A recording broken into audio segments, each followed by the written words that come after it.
आपको क्या एक बात ये पता है कि 8 पे कमीशन लागू होने के बाद जो अभी आपकी ये सैलरी यहाँ पे इतने रुपए की आ रही है, तो ये बढ़ के कितना यहाँ पे आपका हो जाएगा। इस यानी इसमें जो फिटमेंट फैक्टर आपका लगने वाला है, क्या फिटमेंट फैक्टर लगेगा, कब तक आपका ये आपका 8 पे कमीशन लागू यहाँ पे हो जाएगा, और इसके साथ जो आपके अलाउंस यहाँ बढ़ने वाले हैं, अलाउंस में क्या फर्क आपको देखने को मिलेगा, सारे पॉइंट चीजें हम लोग यहाँ पे कवर करेंगे। उसके पहले कुछ 3 डेट आपको क्लियर यहाँ पे होना चाहिए। जैसे कि आप सभी को एक ये कंफर्म था कि जो आपका 7 पे कमीशन था ये 31 दिसंबर 2025 से आपका खत्म यहां पे हो गया था। इसके बाद जो आपका 8 पे कमीशन है आपका 1 जनवरी 2026 से ये आपका लागू यहां पे हो गया था।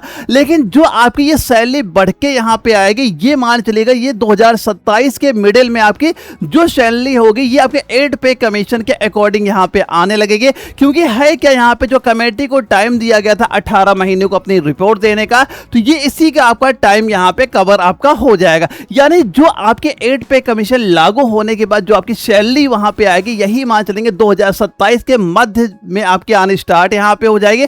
और यहां पे हम लोग ये जानेंगे कि जो आपका क्या फिटमेंट फैक्टर यहां पे लगेगा, कितनी सैलरी आपकी यहां पे बढ़ने वाली है। तो अभी जो मैंने आपकी पे स्लिप यहां पे दिखाई थी, जहां पे आपने देखा था कि जो आपका बेसिक पे यहां पे हमारा शो कर रहा था ये था 29,600 रुपए था, और वहां पे जो आपका ये एमएस पे था 5,200 रुपए आपका था, और महंगाई भत्ता जो आपका डीए यहां पे था ये 19,398 रुपए था। इसके साथ जो आपके अन्य अलाउंस यहां पे मिल रहे टोटल आपके 10,951 रुपए वहां पे बन रहा था। तो इसी बेसिक कुछ डिटेल के अकॉर्डिंग हम लोग सारे फैक्ट यहां पे क्लियर करेंगे कि जो आपका फिटमेंट फैक्टर है इसके लगने के बाद ये पेमेंट आपकी कितनी यहां पे हो जाएगी। वैसे आपका जो फिटमेंट फैक्टर 2 की बात यहां पे चले, मैं दोनों को आपका काउंट करके दिखाऊंगा कि किसमें कितना आपका फर्क दोस्तों यहां पे देखने को मिलने वाला है। तो सबसे पहले हम लोग यहां पे बात कर लेते हैं कि जो आपका ये नई सैलरी यहां पे आएगी 8 पे कमीशन के बाद, ये कैसे आपका वहां पे कैलकुलेट यहां पे होगा। यानी जो पहले की बेसिक पे आपकी यहां पे आ रही थी उसका हम लोग क्या करेंगे, फिटमेंट फैक्टर से आपका मल्टीपल एक गुणा वहां पे कर दिया जाएगा। जो वैल्यू आपकी यहां बनेगी वो आपका न्यू बेसिक पे हमारा यहां पे हो जाता है। तो इसी के अकॉर्डिंग सारा कुछ हम लोग कैलकुलेट यहां पे करेंगे। और जो ये फिटमेंट फैक्टर की बात यहां पे चल रही है, मेन आपके एक बात चल रही है 1.92 की बात चल रही है, दूसरा फिटमेंट फैक्टर आपका चल रहा है 2.57। यानी जो आपका 7 पे कमीशन वहां पे आया था, जो फिटमेंट फैक्टर वहां पे लागू हुआ था, तो आयोग यही मान लो डिमांड सारे लोग कर रहे हैं वहां पे आयोग से कि हमारा फिटमेंट फैक्टर यही सेम लागू यहां पे होना चाहिए। और दोनों फिटमेंट फैक्टर हम लोग कैलकुलेट करके प्रॉपर यहां पे चेक करेंगे कि आपको जो पेमेंट में क्या इंक्रीजमेंट वहां पे आपको देखने को मिलने वाला है। तो सबसे पहले हम लोग फिटमेंट फैक्टर मान चलते हैं 1.92 का लेके यहां पे चलते हैं। अगर बेसिक पे आपकी 29,600 रुपए है और ये फिटमेंट फैक्टर आपका लागू यहां पे हो जाता है, तो ये पेमेंट आपकी बढ़ के यहां बेसिक पे केवल आपकी कितनी हो जाएगी, 56,832 रुपए यहां पे आपकी हो जाती है। अब इसके साथ जो आपका डीए था यहां पे, डीए अब क्या हो जाएगा, रीसेट हो जाएगा, यानी जीरो आपका यहां पे हो जाता है। इसके बाद आपके जो कुछ अलाउंस यहां पे तो वो भी आपके बढ़ेंगे। मैंने नॉर्मली अलाउंस यहां पे ले लिए, जैसे आपकी बेसिक पे अब क्या हो गई 56,832 रुपए यहां पे हो जाती है। इसके बाद जो आपका एमएस पे है ये भी आपका बढ़ेगा वहां पे, और इस बार पूरे चांस है कि अगर 1.92 फिटमेंट फैक्टर यहां पे लगता है तो ये आपका जो एमएस पे है आपका बढ़ के 10,000 रुपए तक क्या यहां पे हो जाता है। इसके बाद आपके जो एचआरए है, टीपीएल, जो आपके अन्य अलाउंस यहां पे मिलते हैं, मिनिमम जैसे पहले था, मैं अगर वही सेम यहां पे लेके चले तो ये आपकी जो टोटल सैलरी यहां पे बन रही है 76,832 रुपए यहां बनती है।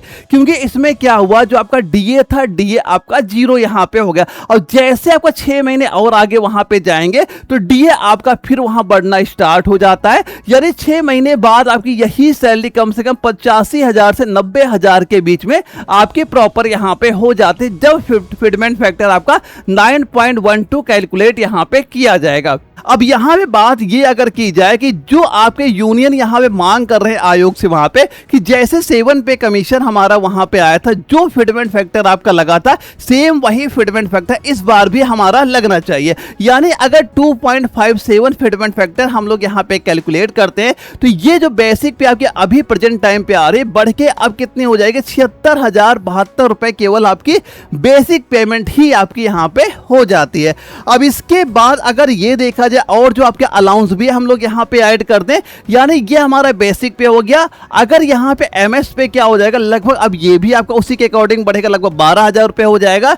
और जो आपके अलाउंस यहाँ पे आ रहे हैं, टोटल अलाउंस भी अगर हम लोग 12,000 यहाँ पे जोड़ देते हैं तो टोटल यही पेमेंट आपकी लगभग 1 लाख के ऊपर यहाँ पे पहुंच जाएगी। यानी ये सैलरी जो आपकी प्रेजेंट टाइम पे आ रही, कम से कम 8 पे कमीशन लागू होने के बाद आपके 1 लाख पर मंथ की रुपए आपकी वहां तक हो जाती है। अब यहाँ पे अगर हम तीनों कंपेयर कर ले, सारा डाटा एक साथ आपको यहाँ पे क्लियर हो जाएगा। ये आपके प्रेजेंट टाइम पे करंट आपकी सैलरी यहाँ पे आ जाती है, जो आपके अकाउंट में वहां पे आ रही, ये बन रही है आपकी मान लो 85,149 रुपए मिल रही थी, जहां पे आपका डीए इसमें 19,398 रुपए लगा हुआ है। अब वहीं पे अगर फिटमेंट फैक्टर आपका 1.92 कैलकुलेट यहां पे कर लिया जाए तो ये सैलरी आपकी कितनी बन रही है, 76,832 बन रही है। क्योंकि यहां पे जो आपका डीए था, ये डीए क्या हो जाता है आपका जीरो यहां पे हो जाता है। इसके अगले 6 महीने बाद ये आपका डीए भी यहां जब बढ़ेगा तो ये सैलरी और आपकी यहां पे बढ़ जाती है। अब वहीं पे अगर ये कैलकुलेट किया जाए कि फिटमेंट फैक्टर अगर 2.57 आपका यहां पे लग जाता है तो ये सैलरी आपकी बढ़ के कितनी हो जाती है, कम से 1 लाख के ऊपर यहां पे पहुंच जाती है, जबकि यहां भी आपका डीए आपका जीरो हो जाता है। और ये जो फिटमेंट फैक्टर है आपका प्रॉपर जो आपकी पेंशन वहां बनती है, वहां भी प्रॉपर आपकी सेम जैसे अभी फिटमेंट फैक्टर लग रहा है आपकी पेंशन में भी ऐसे आपको ये कैलकुलेट यहां पे आपका होता है। इसके साथ ये भी बात यहां पे चलेगी, जो आपकी अलाउंस यहां प्रोवाइड किए जा रहे हैं ये भी आपके अपग्रेड वहां पे किए जाए। यानी जैसे आपका जो फील्ड एरिया आपका हो गया, हाई एल्टीट्यूड एरिया हो गया, या आपका जो सियाचिन ग्लेशियर हो गया, जो यहाँ पे आपका अलाउंस यहाँ पे दिया जाता है, ये भी आपके अपग्रेड वहां पे किए जाएंगे। नहीं, जो आपके अलाउंस यहाँ के मिलता है ये भी आपको अब ज्यादा आपको देखने को यहाँ पे मिल जाएगा। तो यहाँ से आपका पूरा कंपेयर क्लियर यहाँ पे हो गया होगा कि ये आपका जो 8 पे कमीशन लागू यहाँ पे हो जाएगा तो आपकी सैलरी कितने इंक्रीमेंट यहाँ पे होने वाला है। तो कमेंट बॉक्स में एक बार ये जरूर हर लोग बता के जाएंगे यहाँ पे कि आपको क्या वहां पे लगता है, कितना फिटमेंट फैक्टर आपका यहाँ पे लगना चाहिए, 1.92 लगना चाहिए, 2.5 यहाँ पे लगना चाहिए। तो कमेंट बॉक्स में एक बार ये जरूर बताना। और ये वीडियो अगर आपको जरा भी इंफॉर्मेटिव लगे, वीडियो को लाइक करना, और अगर चैनल नया हो चैनल सब्सक्राइब भी वहां पे कर लेना, ताकि आगे चल के इस तरह के वीडियो आपको वहां पे मिलते रहे। तो ओके दोस्तों, हम लोग मिलेंगे एक अगली वीडियो में, तब तक के लिए जय हिंद।